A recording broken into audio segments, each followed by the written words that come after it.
Bom dia a você que acordou cedo, separou um dia aí na sua manhã, na sua tarde, na sua parte da noite, para a gente seguir aí com o nosso desafio de leitura. Hoje, gravando para você aí o dia de número 72. 72. Espera aí, deixa eu abrir aqui. Isso mesmo. Deuteronômio capítulo 20 até o 22 e Marcos capítulo 13, do 21 ao 37. Amém? A gente vai entrar aí nos períodos da guerra agora do povo de Israel. Vai mostrar aí pra gente a importância aí de princípios morais e da conduta humana aí referente ao conflito. Por mais que fosse um momento de guerra, por mais ali que as pessoas estivessem querendo vencer um outro povo, as tropas ali elas tinham que estar organizadas, com a confiança e a moral alta, principalmente em Deus, mas acima de tudo, eles não deviam ter medo. Imagina, hoje as pessoas vão com guerra com armas, né? Mas lá era espada, arco e flecha. Você realmente tinha que confiar no seu desempenho, né? Então,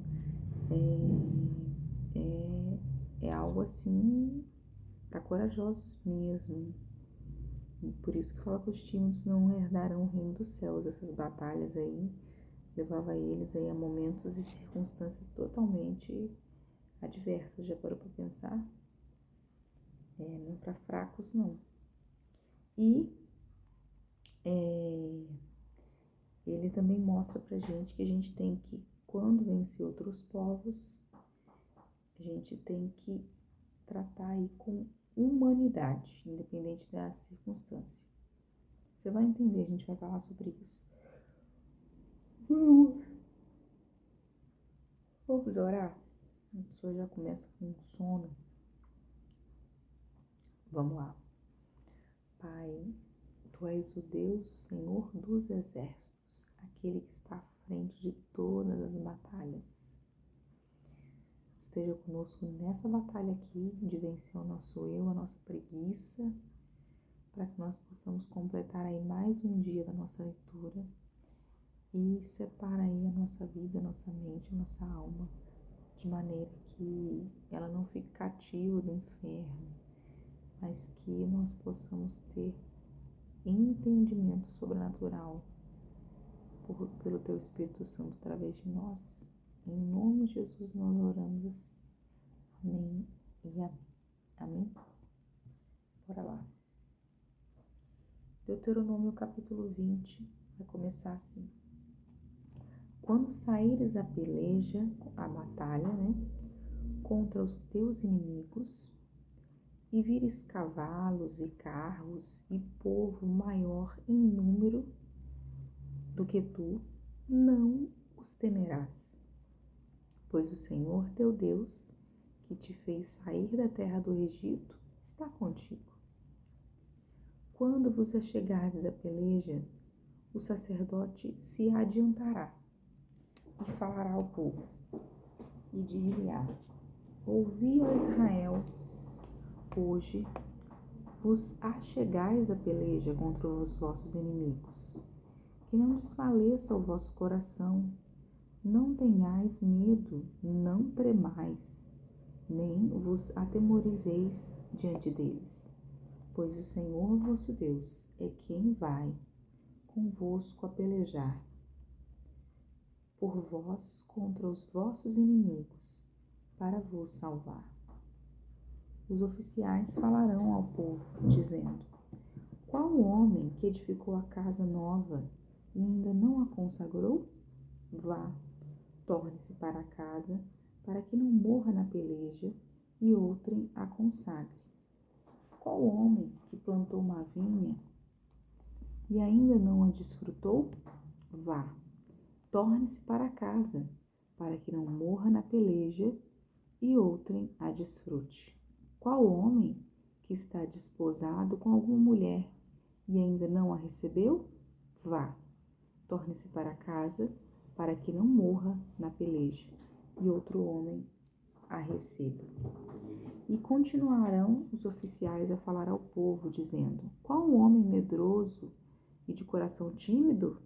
Vá, torne-se para casa, para que o coração de seus irmãos não derreta como o seu coração. Quando os oficiais tiverem falado ao povo, designarão os capitães dos exércitos para a dianteira do povo.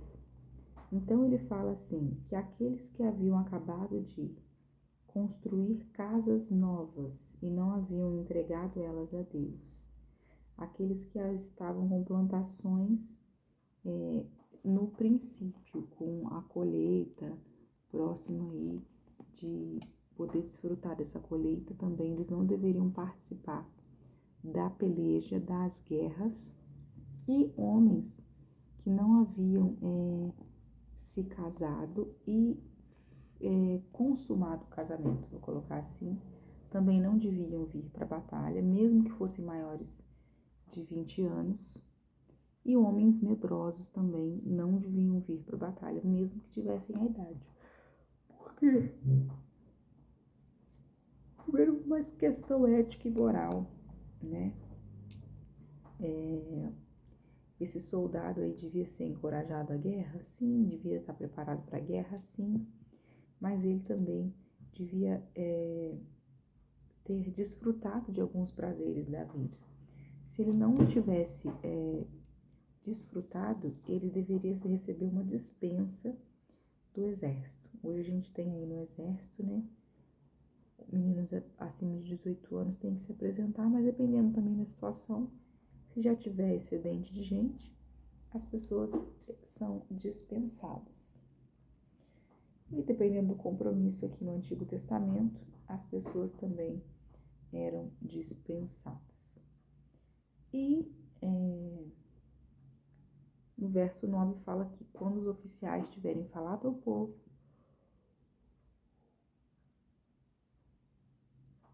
designarão os capitães dos exércitos para a dianteira do povo. Quem estaria à frente aí da batalha, quem estaria aí coordenando as demais pessoas para a guerra.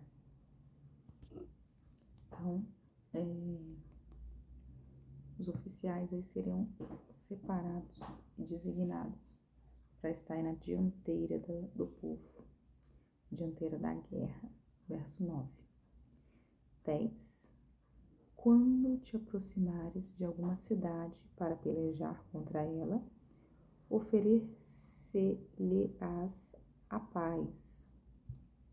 Se a sua resposta é de paz e de abrir as portas, todo o povo que nela se achar será sujeito a trabalhos forçados e te servirá. Porém, se ela não tiver paz contigo, mas te fizer guerra, então a sitiarás. E o Senhor teu Deus a dará na tua mão, e todos os do sexo masculino que houver nela passarão a fio de espada. Mas as mulheres e as crianças e os animais e tudo que houver na cidade, todos o seu despojo tomarás para ti e desfrutarás o despojo dos inimigos que o Senhor teu Deus te deu. Então, para indo-se conquistar um povo, você vai oferecer uma condição aí de paz e servidão, né? Se a resposta é paz, beleza, você vai deixar eles aí sujeitos a trabalhos forçados e servindo a vocês. Mas se o povo resolver que vai à guerra, aí sim você vai sitiar a cidade, você vai matar todas as pessoas do sexo masculino que houver, a espada, e as mulheres e as crianças e os animais eles ficarão como despojo, algo que eles vão aproveitar ali depois. Eles não morrerão, mas ficará como despojo de guerra. Essa orientação aí de Deus através de Moisés. E ele continua dizendo aí, no verso 15: assim farás a todas as cidades que estiverem muito longe de ti, cidades distantes, que não forem das cidades desses povos. Porém, da cidade dessas nações, que o Senhor teu Deus te dá em herança, não deixarás com vida tudo que tem fôlego, antes, como te ordenou o Senhor teu Deus, destruí-las totalmente. Os heteus, os amorreus, os cananeus, os feruzeus, os heveus, os jebuseus, todas essas nações aí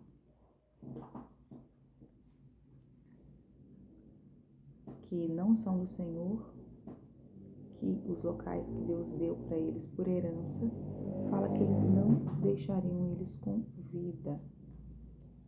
Eles matariam essas pessoas. É o tal da Guerra Santa que a gente tem até hoje lá em Jerusalém, né? É uma guerra territorial, é um local ali que pertence historicamente a uma nação. Eu não vou saber falar para vocês com riqueza de detalhes, mas a gente vai chegar nessa passagem no estudo bíblico. E aí a gente vai conseguir entrar com detalhes e falar sobre, não sei se é a Cisjordânia, não vou saber falar certo, senão vou falar besteira. Mas existe isso até hoje dentro do território ali de Jerusalém, a tal da Guerra Santa, aqueles povos ali que tem essa coisa da guerra, conquistar território para eles, aquele território é deles e eles estão fazendo algo ainda com um pensamento de Antigo Testamento, como eu falei, né? Hoje praticamente nós somos muito civilizados, mas se você for levar em conta o período em que o Antigo Testamento foi montado, realmente a guerra, a violência, né, era instituída, mas por uma questão territorial e conquista de lugares. Através da guerra, você adquiria um território e você ficava mais forte, porque você possuía mais povos, mais terras. Hoje também é assim, mas a pessoa compra com poder aquisitivo, né, com dinheiro. Quem tem mais dinheiro compra mais lugares, consequentemente é mais rico, consequentemente mais influente. Mas aqui no período bíblico, quem tinha mais territórios possuía mais riquezas. Então, eles queriam ter muitos lugares. Além de que os lugares a quais o Senhor Deus entregou para eles, né? E em algumas situações, em algumas circunstâncias, já havia pessoas morando nesses lugares. Então, era necessário sitiar a cidade, era necessário conquistar a cidade, era necessário guerrear para se vencer a nação e tomar posse aí do que Deus havia falado, né? Assim como a gente está falando de Canaã, que é colocada aí como a terra prometida do povo de Israel.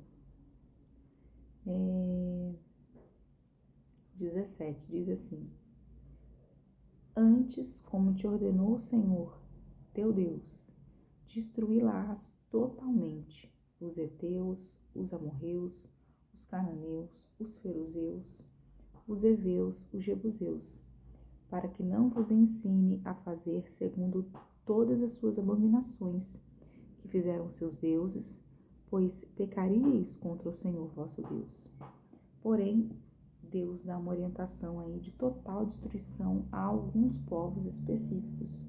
São esses que a gente leu, né? O cananeu, o heteu, o heveu, o ferezeu, o jebuseu, o amorreu. Esses povos aí deveriam ser, após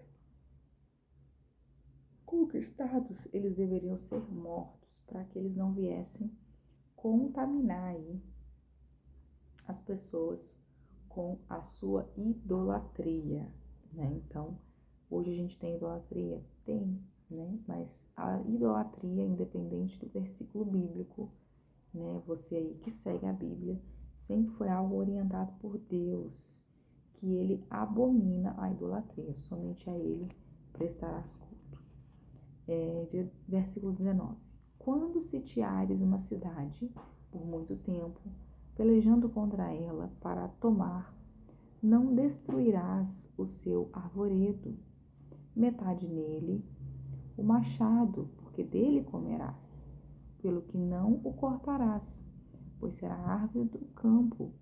Algum homem, para que fosse sitiada por ti,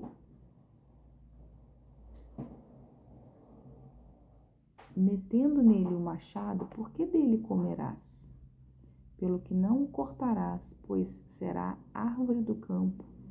Algum homem, para que fosse sitiada por ti, mas as árvores cujos frutos souberes, não se comem, destruí-la-ás, cortando-as, e contra a cidade que guerrear contra ti, edificarás baluartes, até que seja derribada. Então aqui fala que as árvores frutíferas deveriam ser preservadas.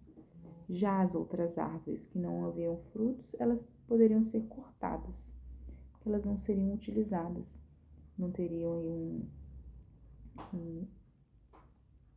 uma função fixa, né? Então poderia ser usada a madeira para eles se aquecerem ali enquanto eles estavam sitiando a cidade ao redor, e para outros fins também de guerra, e montar armadilhas, catapultas, enfim, esse tipo de coisa.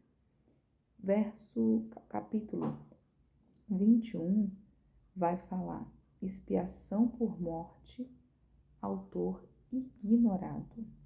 Vai falar sobre o mistério do bezerro do pescoço quebrado. Aí vai falar a respeito da justiça da sociedade da antiga Israel. Então, um dos preparativos aí de Moisés para que eles pudessem entrar na terra prometida. Mas, primeiramente, né, ele vai começar aí com um assassinato não resolvido. Uma terra manchada pela culpa e a necessidade de reconciliação.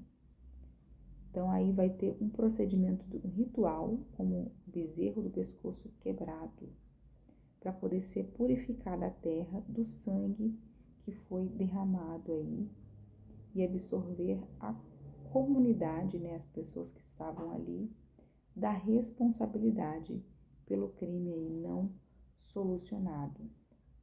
Vai começar assim, ó. Depois a gente vai falar também sobre casamento, né, em outros contextos aí de guerra, enfim, mais lá pra frente aí outros ensinamentos, educar filhos, beleza.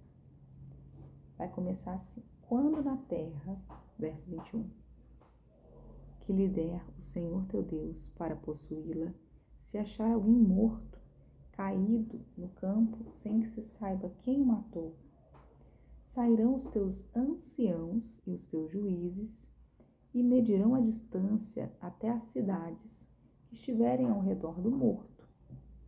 O ancião da cidade mais próxima do morto tomará uma novilha de manada que não tenha trabalhado nem puxado com o jugo, e o trarão a um vale de águas correntes, que não foi lavrado nem semeado. E ali naquele vale desnucarão a novilha.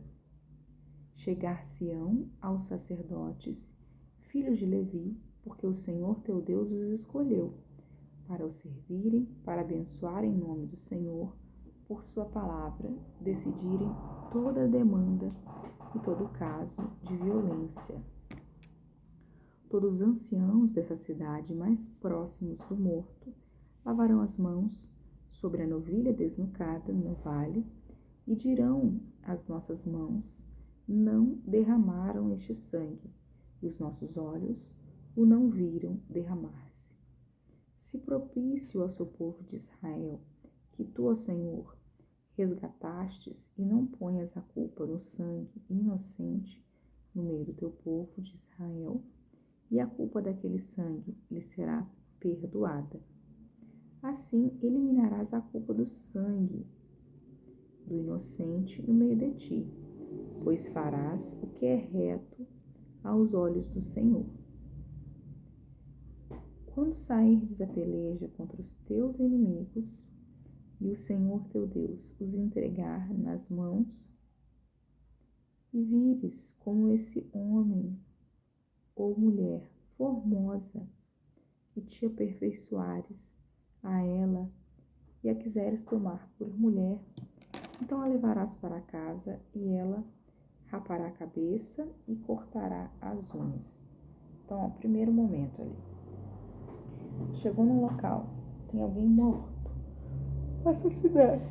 Vocês não conseguiram resolver, a terra tinha que ser purificada aí. Coloquei um bezerro, né? Mas aqui fala que é um novilho.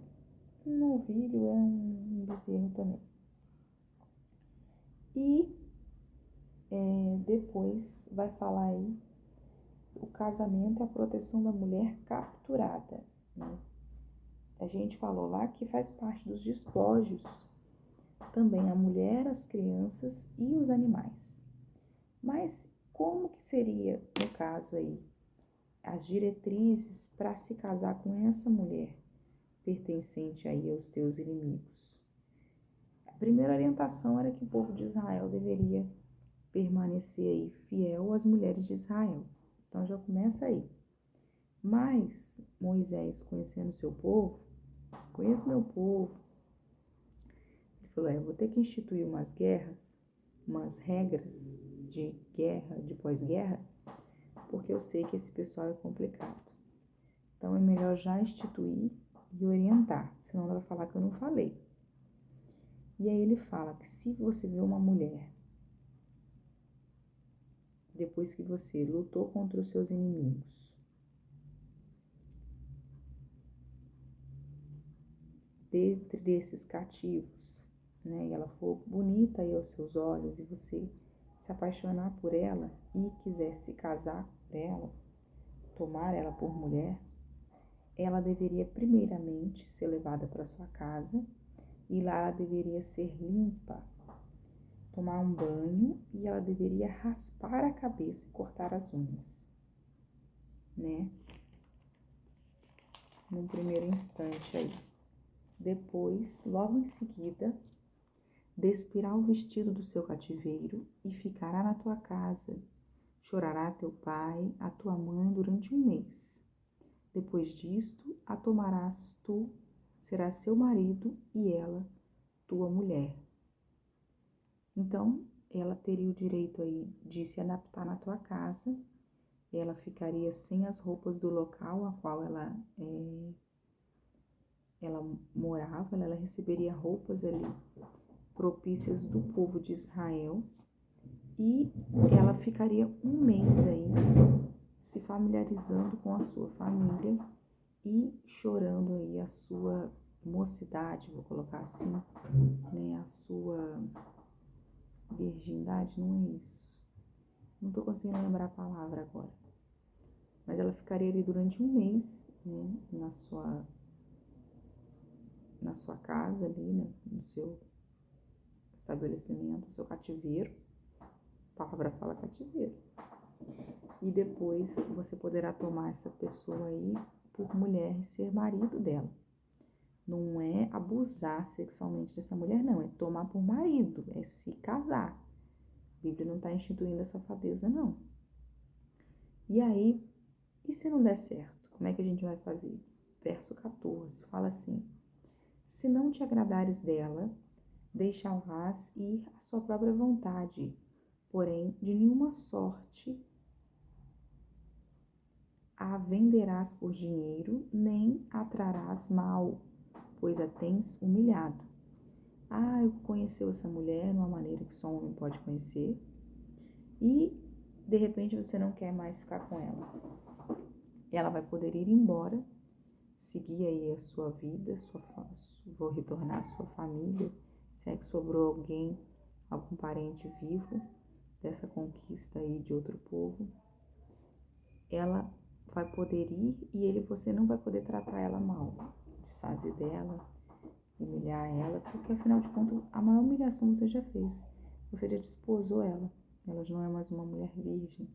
E para ela se casar novamente vai ser complicado, né? E também não pode ser vendida como escrava, porque ela não é escrava, ela era sua mulher, era sua esposa. Então ainda tem esse detalhe. E se um homem tiver 2 mulheres? Pode acontecer ele querer ter 2 esposas. E aí, como é que vai ser? E aí, agora a gente vai tratar de filhos. Olha só. Se um homem tiver 2 mulheres, uma a quem ama, outra a quem aborrece, e uma e outra lhe derem filhos, e o primogênito for da aborrecida. 2 esposas, uma você ama mesmo, outra te perturba, e uma tem um filho.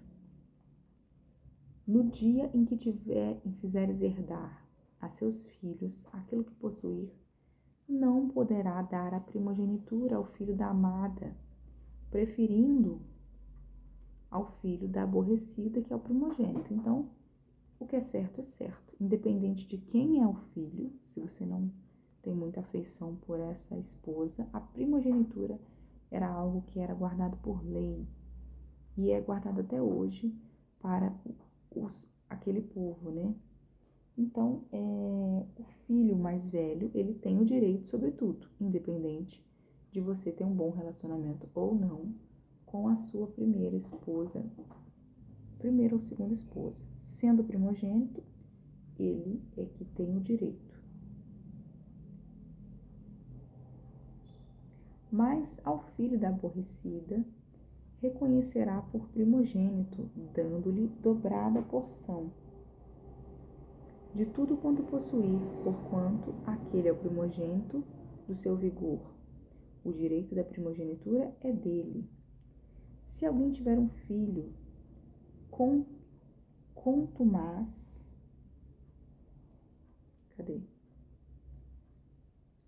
e rebelde, que não obedece à voz do seu pai e à sua mãe, e ainda castigado, não lhes dá ouvidos, seu pai e sua mãe o pegarão, o levarão os anciãos da cidade à sua porta, e lhes dirão: este nosso filho é rebelde, e contumaz, não dá ouvidos à nossa voz, é dissoluto e beberrão.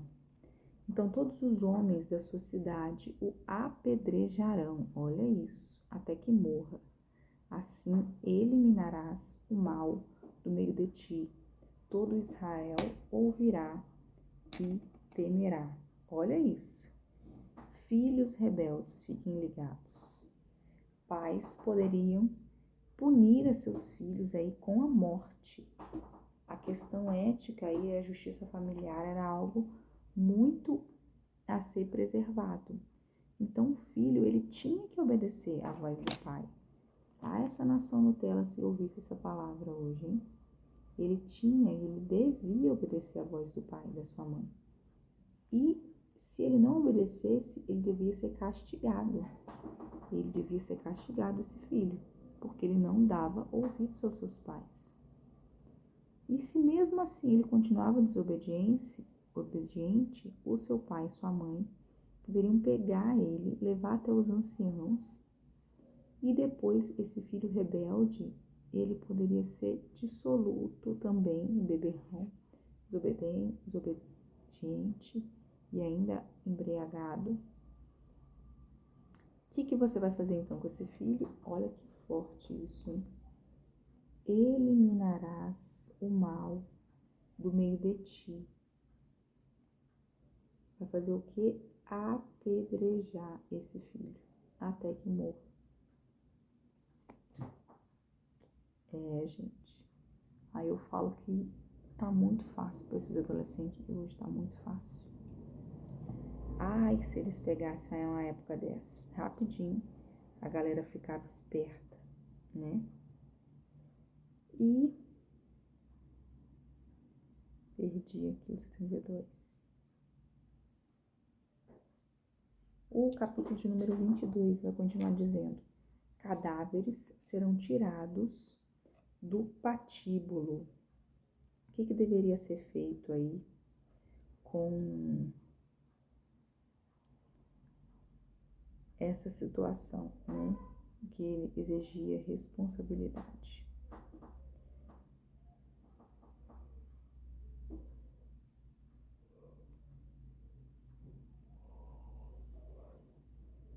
Aí para a diretriz a respeito da lei e da moral e a conduta aí do povo de Israel.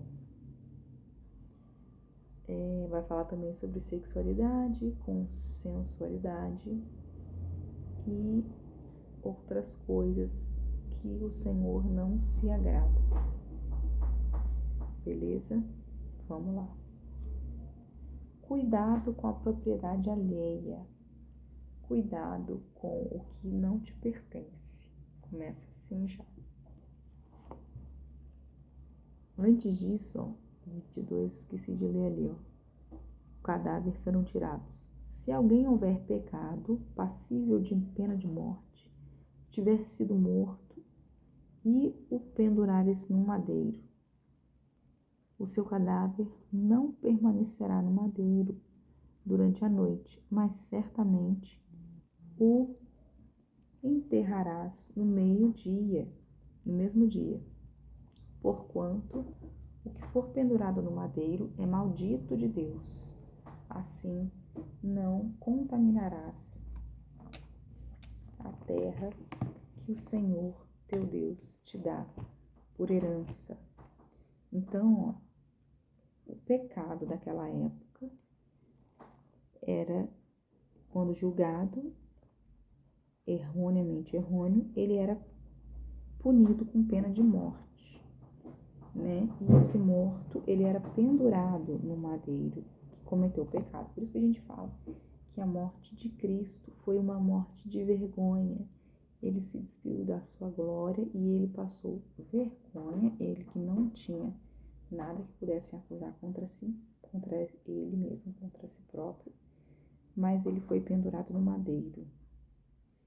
E as pessoas que fossem penduradas no madeiro, se os parentes não viessem pedir o corpo, essa pessoa deveria ser entregue e enterrada pelos próprios cidadãos aí de Israel, né? Para que você também observasse essa necessidade de uma outra pessoa, do próximo, né? Não tem por que fazer isso sem levar em consideração aí a outra pessoa. Morreu, era um pecador, mas deveria ser levado em consideração, no mínimo, ser enterrado.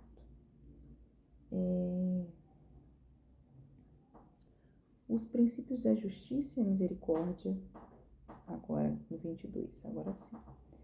Vendo extraviado o boi ou a ovelha do seu irmão, não te furtarás a ele.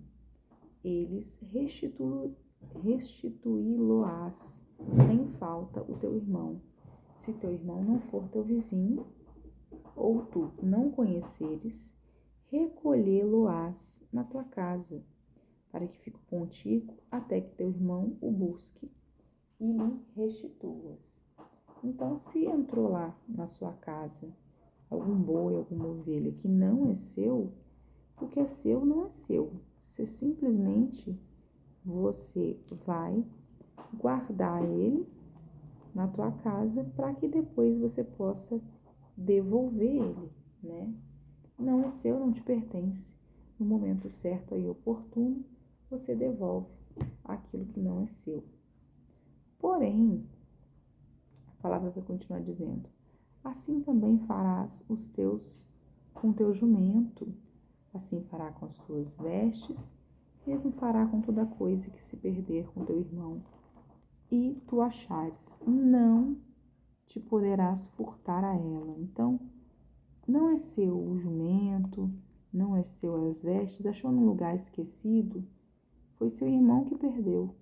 Então devolve, achou, devolveu, beleza?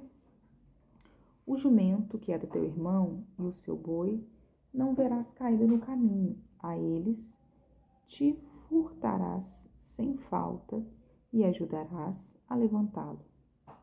Então, viu aí um jumento, viu aí um boi no meio do caminho, né? Você deve ajudar esse boi a levantar aí, preso em algum lugar, algum barranco, enfim, você deve tirá-lo desse lugar.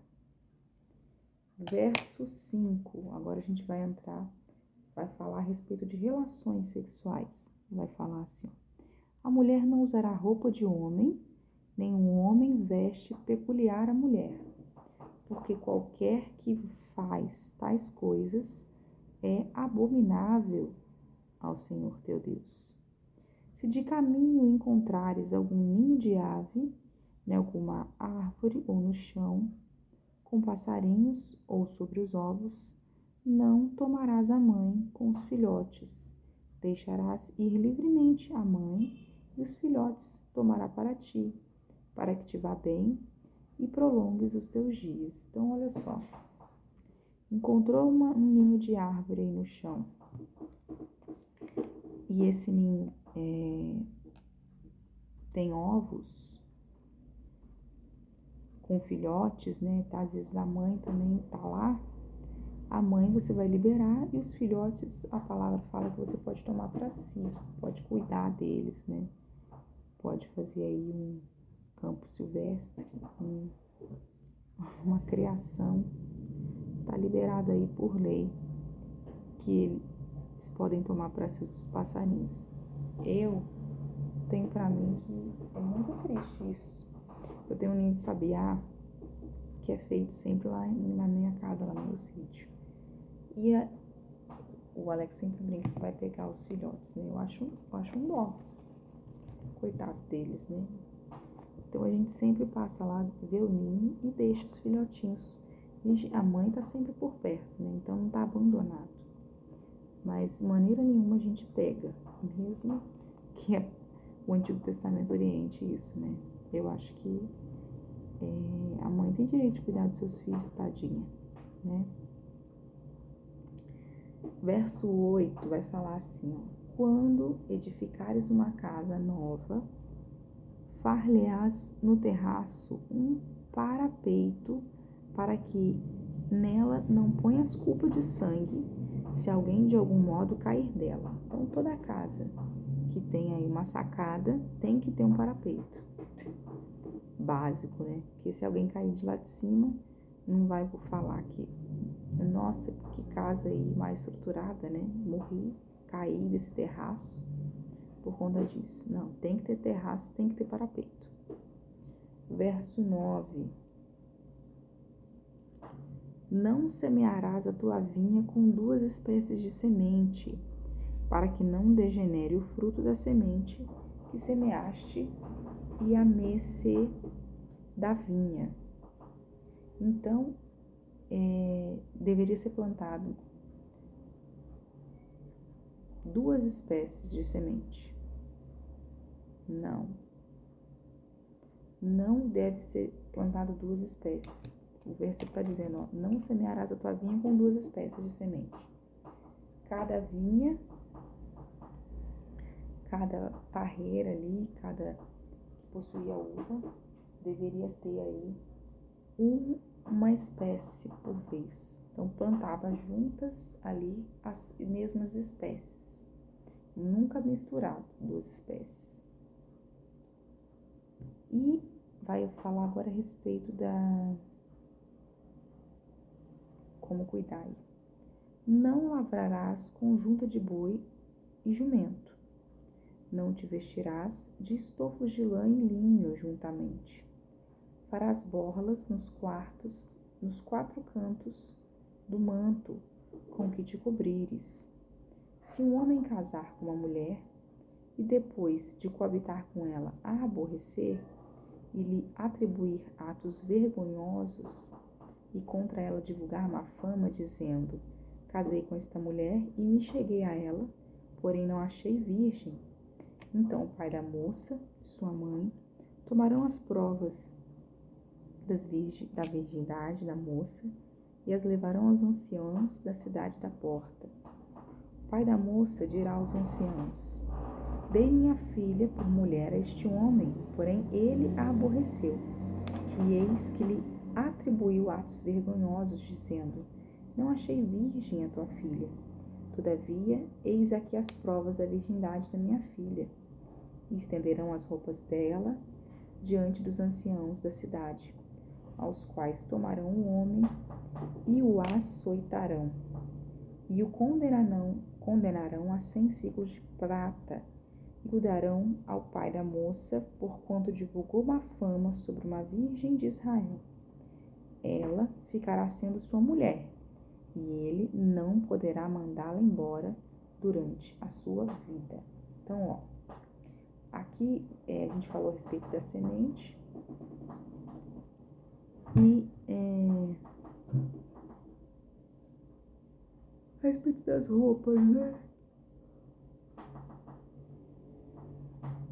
Não te vestirás com estofos de lã e linho, farás borlas aos 4 cantos do manto com que te cobrires. E quando você tem uma mulher, uma esposa, e você levanta um falso de que ela não casou virgem. Aí eu vou explicar essa questão. Você tem alguns filmes antigos, né, que você vê que a moça casa e a família fica quase que na porta, assim, querendo acompanhar depois que já finalizou as coisas. E tem aquele, se a menina é virgem, normalmente o ímã se rompe e fica aquela marca de sangue ali no lençol. Esse lençol, ele deveria ser recolhido pela família da noiva e guardado. Se esse marido levantasse um falso que aquela esposa não era virgem, essa família levaria esse lençol, essas roupas de cama, aos anciãos. E aí mostraria as provas, né, contra fatos e dados, não há argumento. As provas de que era verdade. Então, ele deveria permanecer com essa esposa casado.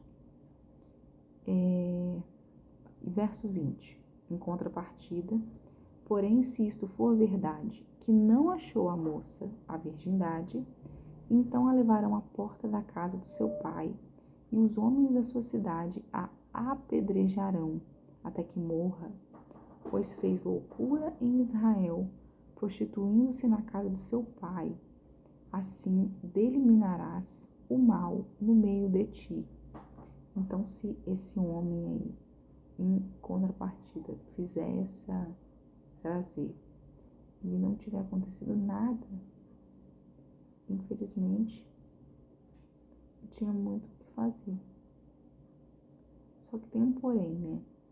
Como saber de fato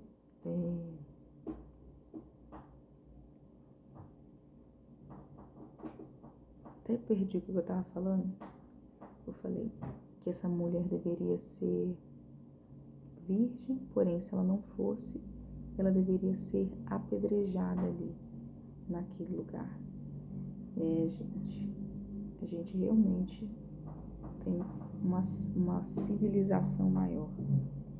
Fala se prostituindo, lembrei que eu ia falar. Havia locais em que algumas pessoas tinham a prostituição como trabalho, mas para isso elas não deveriam morar na casa dos pais.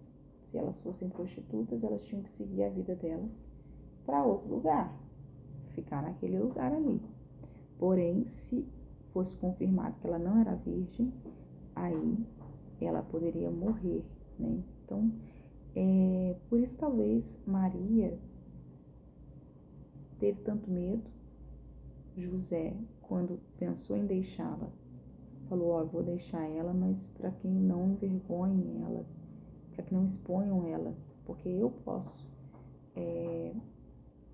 querer reivindicar aí essa esposa e posso querer que ela seja apedrejada, né? Mas assim não foi, né? José assumiu ela como esposa, ela não sofreu condenação das demais pessoas e ele foi criado, Jesus, como filho adotivo, mas como filho paterno mesmo, em representatividade, né, de José, mas filho de Deus Pai, porque havia sido concebido pelo Espírito Santo. 22. Se um homem for achado deitado com uma mulher que tem marido, então ambos morrerão.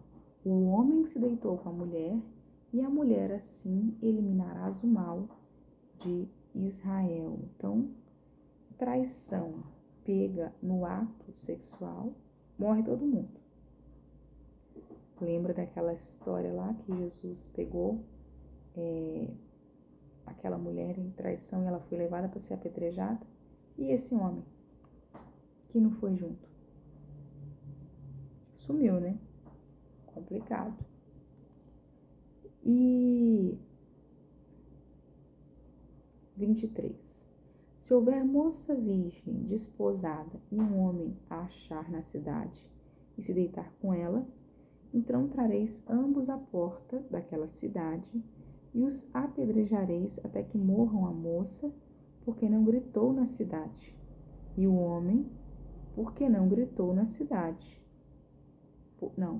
E o homem, porque humilhou a mulher do seu próximo. Assim, eliminarás o mal no meio de ti. Então, moça virgem, que foi encontrada aí no meio da cidade, vamos dizer que tá tarde da noite, ela tá ali, dando sopa. E aí passa alguém aí e toma essa mulher aí pra si. E aí eles foi pega por alguém. Vamos dizer que eles estavam de namorico, né? E ela marcou com esse cara. E aí os dois saíram, mas alguém pegou. Os dois tinham que morrer. Então só podia ter relações sexuais quem realmente chegasse assim, tenho intenção com essa pessoa. Só podia ter relações sexuais quem fosse casado. Porém, você tinha que, antes do casamento, ser noivo. Então você tinha que mostrar às pessoas que você tinha intenção de ser noivo de alguém, que você estava se guardando para essa pessoa, para essa mulher, para esse homem. E você só poderia ter relações com essa pessoa após casar.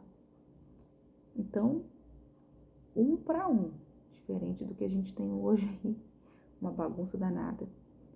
As pessoas, hoje eu tô com essa, depois eu não estou mais, fulano já não me desperta mais tanto interesse, já não tenho mais novidade, porque afinal de contas já vivi uma vida de casado.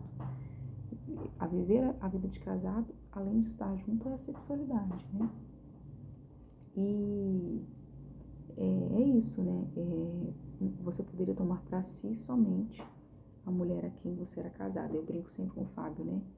Não tem intenção de casar, não namore ninguém. Porque se você está namorando, você está impedindo alguém de casar com aquela mulher. Então, se tem intenção de casar, namore. Se você nem sabe o que você vai fazer da sua vida, fique de boas. Não case, não namore. Só namore se você tem intenção de casar. Beleza? Onde eu estava, falei da mulher virgem lá, que tava de trelelê com o cara, alguém encontrou ela com o cara, e aí os dois têm que morrer. Então, o que foi falado aqui também? Que ela tinha que gritar. Às vezes, ela estava sendo abusada, né? Então, essa mulher, ela deveria gritar se ela foi forçada a se deitar. Tinha que dar uns berros naquele lugar. Se ele tomou ela para si e ela se deixou, né, ser tomada, ela deveria ser apedrejada junto com esse homem. É uma justiça um pouco complicada,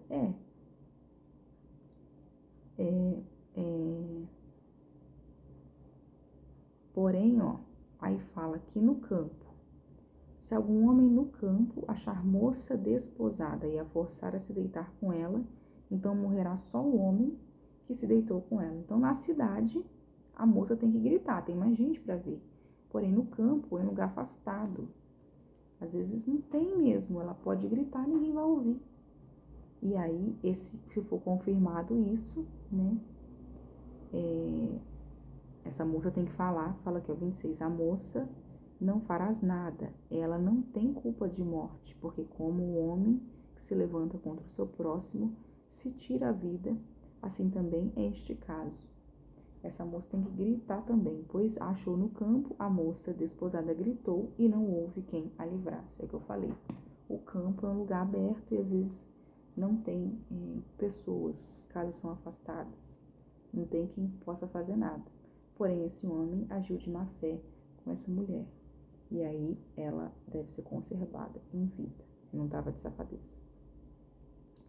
Se um homem achar moça virgem que não está desposada e a pegar e se deitar com ela e forem apanhados, então o homem que se deitou com ela dará ao pai da moça 500 siclos de prata, e uma vez que a humilhou, lhe será por mulher, não poderá mandá-la embora durante a sua vida. Porém, essa mulher era virgem, esse homem aí foi pego com ela. Então, esse homem, ele tem que, sendo apanhado, pagar o dote para essa família e pegar ela por esposa. Sendo virgem, beleza. Não sendo virgem, desposada é que não é virgem, tá ok?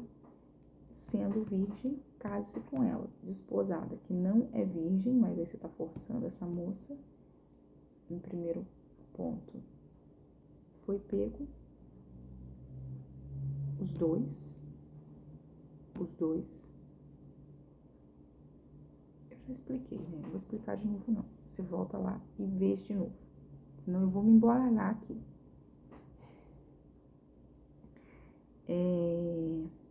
Nenhum homem tomará sua madrastra e não profanará o leito do seu pai, porém, não pode casar com madrasta. Filhos, não pode casar com madrasta. Mas tem umas regras aí a respeito de tios e tias, né, que podiam se casar. Mas eu também não compreendo muito bem, não. Mas viúva, tinha uma lei em que os homens, pessoas da família, tinham que amparar essa viúva, né? Também não sei te dizer certinho onde está isso, mas tinha uma lei a respeito disso aí, da viúva. É bem complexo, gente, é bem complexo. Agora vamos para Mateus. Não é Mateus, não, é Marcos, capítulo 13. Vamos finalizar agora o Marcos 13, do capítulo 21 aí até o finalzinho 37. A gente falou da outra vez da profecia do fim do templo físico de Jerusalém, aí que foi conquistado pelos povos romanos, realmente destruiu, e aí hoje a gente tem a cúpula da rocha, lá um templo muçulmano no lugar, e falando que haveria o fim dos o fim dos tempos, né, e sobre os falsos messias que virão em nome dele, sobre as perseguições, né, os testemunhos. Agora a gente vai falar sobre 21, a desolação aí, advertência e abominação. Vamos lá. 13, 21. Então, se alguém vos disser, eis aqui o Cristo, a gente está falando sobre falsos profetas, né? Ou, ei-lo ali, não acrediteis, pois surgirão falsos cristos e falsos profetas, operando sinais e prodígios para enganar, se possível, os próprios eleitos. Estais vós de sobreaviso, tudo vos tenho predito. Mas naqueles dias, após a referida tribulação, o sol escurecerá, a lua não dará sua claridade, as estrelas cairão do firmamento e os poderes dos céus serão abalados.